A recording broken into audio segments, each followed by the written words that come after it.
And I'm very excited to welcome my first guest. She was a virtual unknown when she beat out 500 other hopefuls and landed the role of Annie Banks in the 1991 remake classic film Father of the Bride.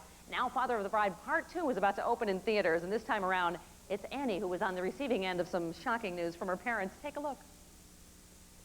Mom, you're pregnant? Well, honey, it's not something we plan. Sometimes these things, they just happen. Who knew? You know, it was a rainy afternoon, and Mom and I were all alone in the house. Then one thing leads to another, and the next thing you know, Ray. Daddy? Let's welcome, from Father of the Bride Part 2, Kimberly Williams.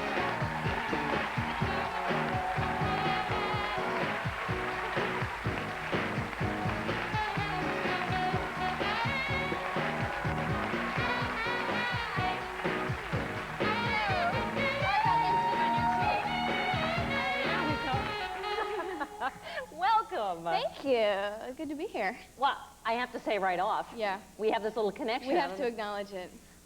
Okay. As far as I know, my nephew was your college boyfriend. Am I right? Well, that's part of it. Yeah, he's a very good friend of mine.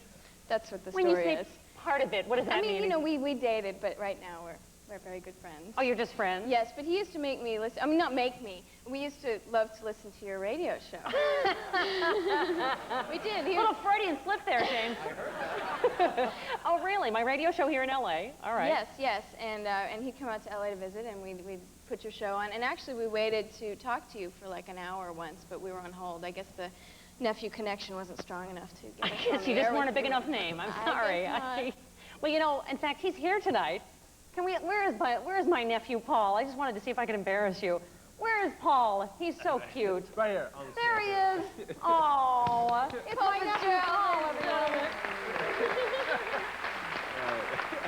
Because, you know, I just wanted to get this straight because, you know, my producer said you didn't mention that it was your boyfriend. You said you were just friends. So, Paul, you weren't lying, were you? You were friends, right? Was I just met Kim, actually, about 10 minutes ago out in the hall. Never seen him before in my life. Oh, No, fine, good. Make me we're look like an friends. idiot. All right, thank you, Paul. It's my nephew again, everyone. It's Paul Fitzgerald. So, I don't know if we should talk about this in front of him. Yeah. But We'll I hear talk later. that you had a date with Chris O'Donnell. Is that true? Well, Paul, sort don't of. listen.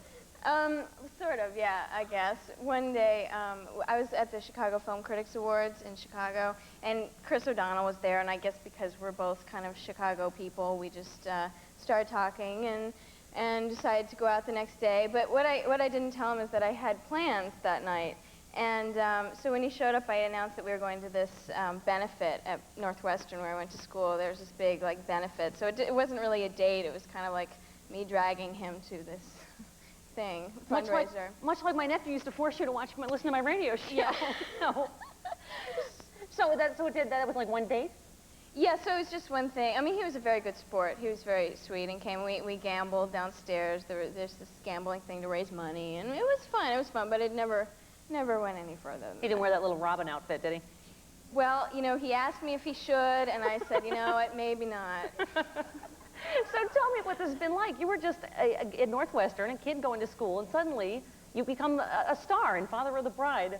I hear that you've had, like, you know, phone calls, like you had your number listed and all that when this all Well, yeah, happened? I mean, I didn't know, like, what you're supposed to do when you get in a movie is you're supposed to unlist your phone number. So, like, I mean, you know, I was getting random calls from lots of people. I actually had this little 9-year-old guy call me all the time. He was a cutie. He was like a little 9-year-old stalker. Isn't that cute? But he would, you know, he'd call me like once a week and, hey, what's up, Kim? Hey, it's Jimmy. You know, he had like this heavy Texan accent. I don't know where he was calling from, but I think he wasn't supposed to make phone calls from his house. And I'm going to take a wild guess and say Texas, but I could be wrong. Maybe because he had a Texan accent. There you go. Yeah. But so he'd like go out to the payphone and he'd like make calls and he'd ask me how my basketball was doing, and you know, he was very sweet. Oh, but see, how threatening can that be, a 9-year-old? It's like, was he stalking you on, like, on his big wheel? It's just, stop him. So did you change your number at least, or no? Yeah, well, actually what I did, he had my phone number, and so eventually I just moved out of the apartment. I guess it would have been simpler to change the number. But you hadn't talked to me yet. So. I hadn't talked to you. Thank God this is happening. So I remember reading all the press when this happened, because this was a big film starring Elizabeth Taylor. Yeah. When it originally came out, and I heard a story that you wrote her a letter. Yeah. What happened with that? Not much. I was in school, and I was doing this paper on women celebrities, and I was just curious if she felt pressure or a certain responsibility to women as a woman in the spotlight, you know, as a woman who's been married a gazillion times, you know, if she felt any sort of pressure to be a certain way. So I wrote her this letter, and I said, you know, and I'm following in your footsteps. That's what everybody says. Everyone keeps asking me what it's like to be the next Elizabeth Taylor, and, you know, I thought somehow we'd have some kind of connection, and I got a special address for her, to, you know, to make sure she got it. And then I got this kind of stock letter back from her publicist with like a stamp, you know, a signature on the bottom. So I don't know if she ever read it. Was there any gravy on it or anything? Because then you'd know at least she saw it. Well, it's mean that she didn't write her back. Because you know what? I mean, I didn't want you to feel bad because I heard this story. Oh. And the thing is, you know, Liz is very, very busy. In fact, I think our hidden camera caught her and Larry. This is why she didn't write you back. I think we have some tape. Hang on.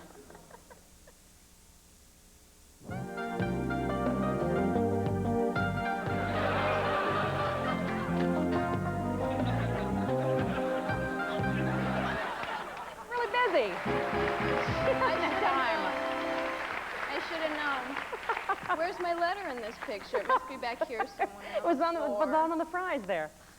So now you went back to Northwestern. I love this story. You did Indian Summer, which I saw, by the way, and loved. Oh, good. But I heard you got class credit for that. How did you manage that? How did I manage that?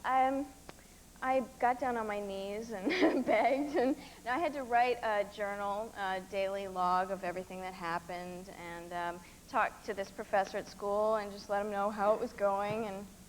And so you actually got class credit for doing They gave me 3 class credits, yeah. I mean, it was like an internship, you know, on film. That you were getting paid a lot of money for. Yeah. What kind of grade did you get? I got an A. Got an A. Got an A. It didn't even, yeah, thank you. Well, that's good at least. Yeah. So how was the new film? Didn't you have to go to Lamaze classes and all that stuff? I did, yeah. I went to Lamaze, and Diane Keaton is pregnant in it too, so we kind of went together and met with a coach and worked on our breathing. And actually, that was actually more difficult than I thought. I thought I had the breathing down, you know, because I went to Lamaze and I did the counting and the breathing and blah, blah, blah. And then we get in to shoot the scene, and I'm lying in the bed, and I'm doing the breathing, and I'm huffing and puffing, and all of a sudden they yell cut, and I'm like, whoa, you know? And there's like stars, and you know, I felt really dizzy, so I don't think I quite got it right sometimes. Got the hang of the... Yeah, I had to like hold my breath in between takes, and you know. But you took the Lamaze classes with Diane Keaton? Well, yeah, actually we met with a coach in her house. We went to her house, and this coach came over and did the breathing with us. And what was that like? I'm just curious what it's like doing Lamaze with Diane Keaton. In Diane Keaton's house. It's very surreal. It's very surreal. Neither one of us has ever had a baby, so, you know, we're kind of doing it for the first time. It was fun. So if you take drugs, it probably would have been closer to what the actual experience is like, don't you think? Well, tell us, it opens this Friday? Yes, it opens on Friday. Father of the Bride Part 2? Yes. In theaters everywhere? Yes, absolutely. Please come back and see us anytime. Thank you for having me. I'll lure you here with my nephew again. Kimberly Williams, Father of the Bride Part 2. Coming up next, my bid for the vice presidency. Don't go away. We'll be right back.